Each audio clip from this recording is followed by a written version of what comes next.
Alors, je pourrais parler dans cette causerie du lundi 28 avril 2014 de la sorte de psychanalyse non pas du client, mais aussi du praticien, qui d'ailleurs nous renvoie à la notion de transfert et de contre-transfert. La vocation des personnes qui s'intéressent à la divination, et très franchement j'inclurai l'astrologie dans la divination de ce point de vue-là. Maintenant, dans la divination, il y a des supports divers qui doivent être instrumentalisés diversement. Donc l'instrumentalisation que la divination fait de l'astrologie n'épuise pas la question de l'astrologie. De même que l'instrumentalisation que l'astrologie fait de l'astronomie n'épuise pas l'astronomie. Mais il y a cet aspect qui existe. Et c'est cet aspect-là qui nous intéresse. L'instrumentalisation, vous savez, ça consiste aussi à ne pas tenir compte de la réalité intrinsèque de l'objet, mais de l'utiliser pour des applications pour lesquelles il n'est pas prévu à proprement parler. Et nous n'arrêtons pas d'ailleurs d'instrumentaliser les objets, les personnes surtout, et de les amener à faire des choses et à servir pour des choses pour lesquelles ils ne sont pas réellement conçus. Vaste sujet. Mais c'est pour éviter toute polémique sur le fait que l'astrologie est ou n'est pas divinatoire. Elle est divinatoire si elle est utilisée comme divination. Ça ne change pas la nature de sa réalité intrinsèque qui nous intéresse par ailleurs pour de toute autre raison. L'astrocyclon, par exemple, ne relève pas de la divination. Mais par contre, l'astrologie du thème natal, l'astrologie génétriaque, peut en tout cas s'inscrire dans la divination, même si on discuterait évidemment de ce qu'elle est en soi. C'est notre question. Alors, ce qui me frappe, ce qui me concerne, c'est le fait que toutes ces formes de divination ont en commun le fait que les personnes qui les pratiquent et qui parlent en leur nom, si l'on peut dire, sont des personnes qui justement ne parlent pas en leur nom propre. Voilà. Je crois que c'est ce point qui me paraît essentiel. Qu'on aille voir l'astrologue ou qu'on aille voir le médium, qu'on aille voir le tarologue, en aucune façon ces gens-là ne parlent en leur propre nom. Et même dans le cas du psychanalyste, on peut presque dire que c'est un peu la même chose, puisque quelque part le psychanalyste fait dire à son patient des choses que le patient a dites, et lui-même il ne dit pas les choses. Là, je vais un peu loin, mais je veux dire par là que il y a cette tendance extrêmement forte dans beaucoup de thérapies, beaucoup de formes d'aide psychologique à ce que la personne qui est censée aider, traiter, soigner, ne fasse rien qui lui soit propre. Et ça vient s'opposer justement à des relations où véritablement les personnes qui nous parlent en leur nom propre. Un philosophe, par exemple, c'est quelqu'un qui doit parler en son nom propre. Et de cette manière, un romancier aussi parle en son nom propre et assume le fait que les données qu'il utilise, il les utilise à sa façon. Ce qui fait qu'on n'a pas la même confiance et le même transfert vers un romancier et vers un astrologue. Alors, l'astrologue, il ne parle pas en son nom propre, c'est clair, c'est évident. Il est censé, il est supposé ne pas le faire en tout cas, comme dirait Lacan, il est supposé dire ce que les astres lui disent de dire. Hein? Donc il regarde la carte du ciel, il regarde les astralités, les configurations, et cela lui permet, cela l'autorise à dire des choses. à prédire des choses, ou si on préfère à prévoir les choses, que l'astrologue sont très chatouilleux, très sourcilleux sur la question du prédire et du prévoir, qui paraît un petit peu vain d'ailleurs, mais c'est une façon de se différencier, d'essayer de se différencier. Donc l'astrologue va dire des choses, et il ne les dit même pas, comme pourrait le dire un voyant, de son propre intérieur, de ce qui se passe en lui-même, mais il le dit au nom de ce qu'il peut voir à l'extérieur de lui-même, dans les éphémérides, dans le ciel. Donc on pourrait opposer une voyance, si on prend nos voyances dans un sens très large, une voyance externe, une voyance interne. L'astrologue serait dans la voyance externe. Le support aussi serait une forme de voyance externe. La médiumnité pure serait une voyance interne. Et là aussi, les transferts, les motivations qui vont amener quelqu'un plutôt chez un tarologue que chez un astrologue, ou plutôt chez un médium, sont liés à l'histoire, du patient, à ses traumatismes, à ses attentes, à ses angoisses.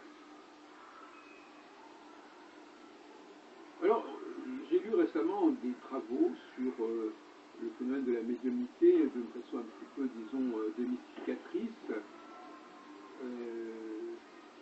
Et on nous dit, par exemple, que il y a une sorte de maladie qui existe et qui fait que certaines personnes ne sont pas conscientes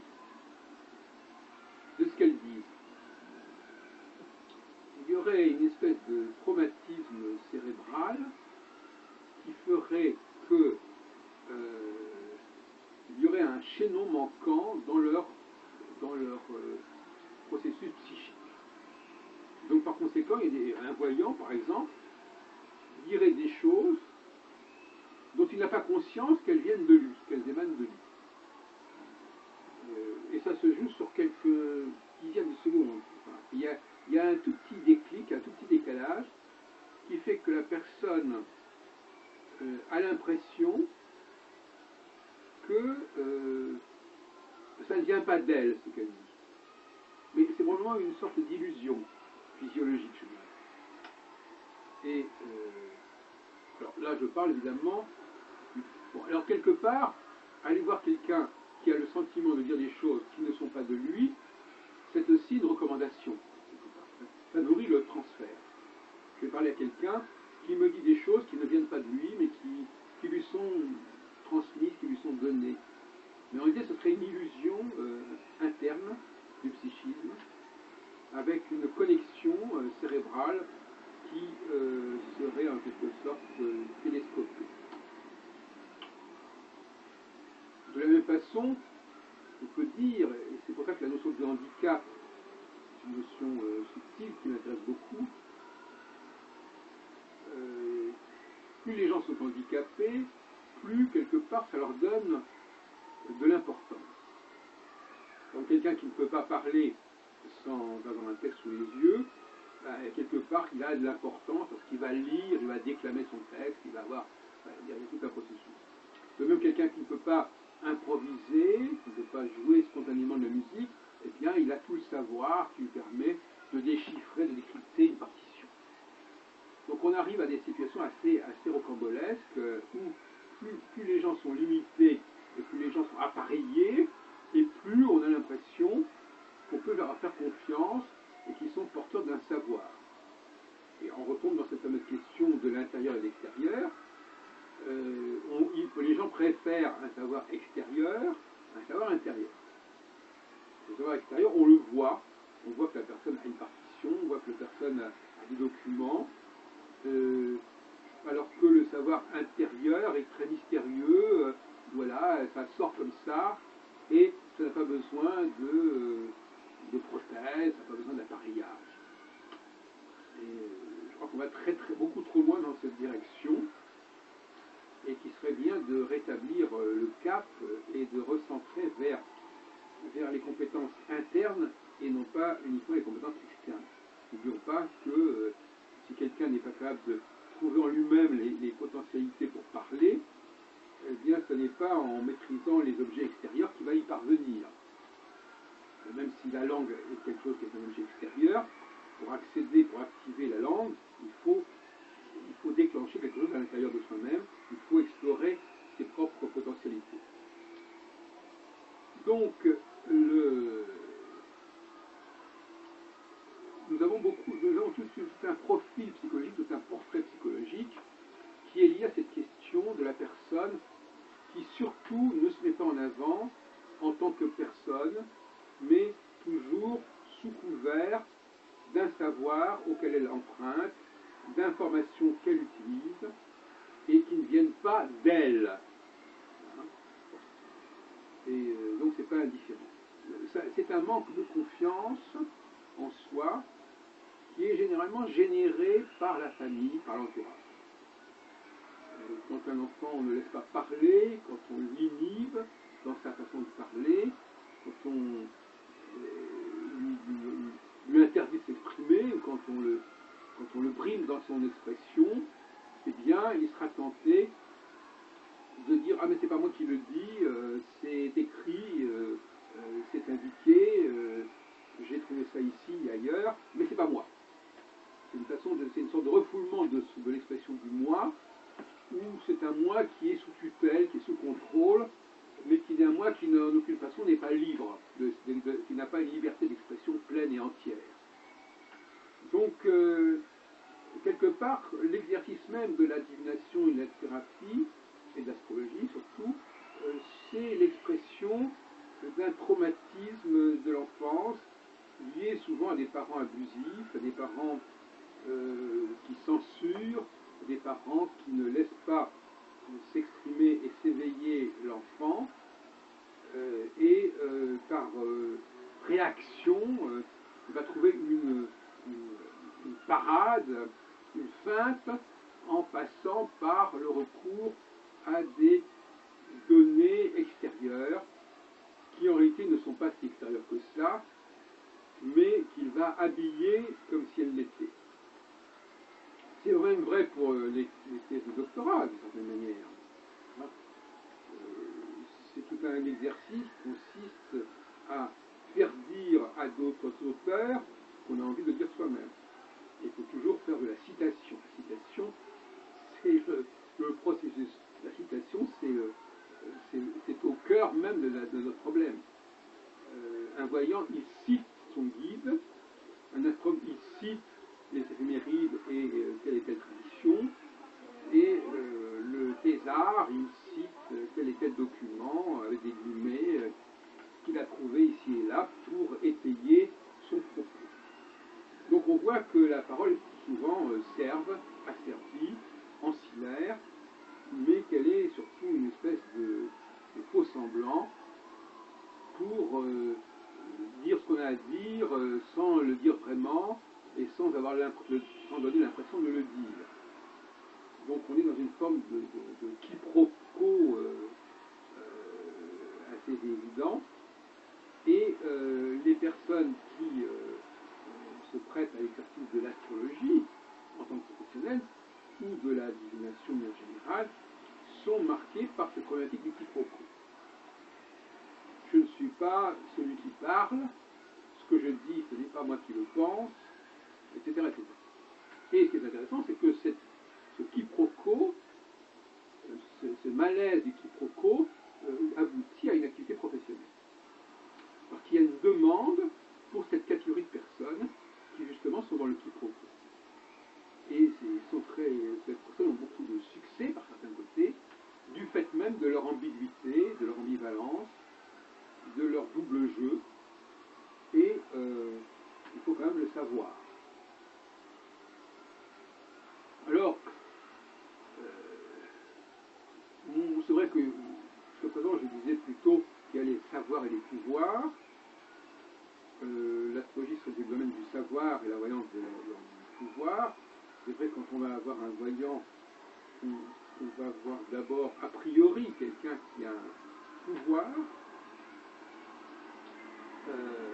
mais en fait ce voyant qui a un pouvoir, on vient de le dire, c'est souvent un pouvoir handicap dont je parlais tout à l'heure, d'avoir une pensée qui n'arrive pas à s'exprimer directement et qui est plutôt une conscience du processus de pensée qui est en quelque sorte perturbé par un défaut de connexion. Donc si j'ai un défaut de connexion, j'ai le sentiment de dire des choses qui ne sont pas de moi, et ça plaît à sa personne qui ne veut pas entendre quelqu'un qui parle en son propre nom. Donc les handicaps, les infirmités, les incapacités sont souvent ce qui permet à une population de praticiens de travailler et de satisfaire un certain transfert. Alors, le contre-transfert, eh bien le contre-transfert, c'est évidemment le fait de se sentir obligé, si on peut dire, d'avoir les facultés qu'on nous prête, mais aussi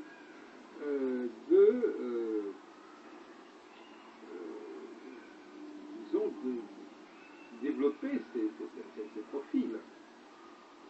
C'est-à-dire de croire que on est en effet dépositaire d'un savoir transcendantal. Un savoir suprahumain, supranormal, paranormal.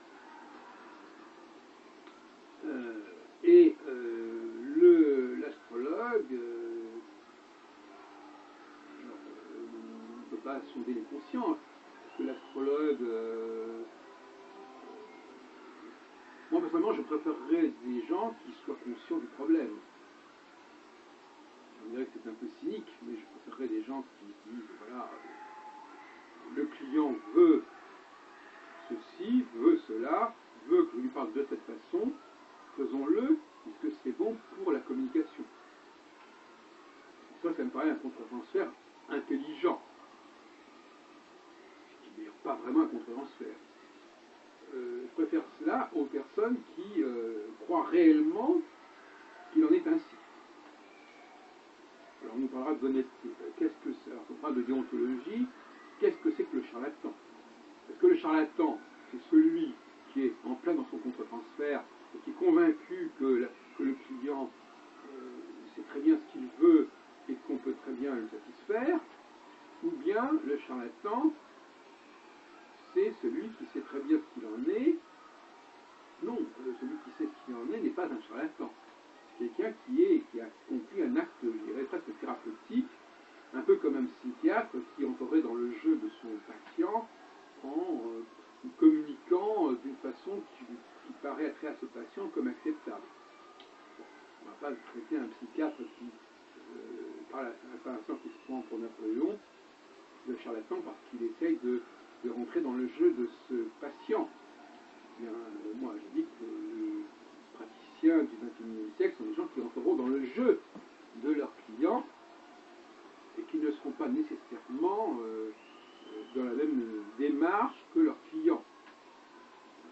Je ne crois pas que la meilleure façon de traiter les clients soit d'entrer dans leur démarche à eux. Mais il faut passer par le mode de communication, mais non pas d'information, qu'ils revendiquent, qu'ils demandent.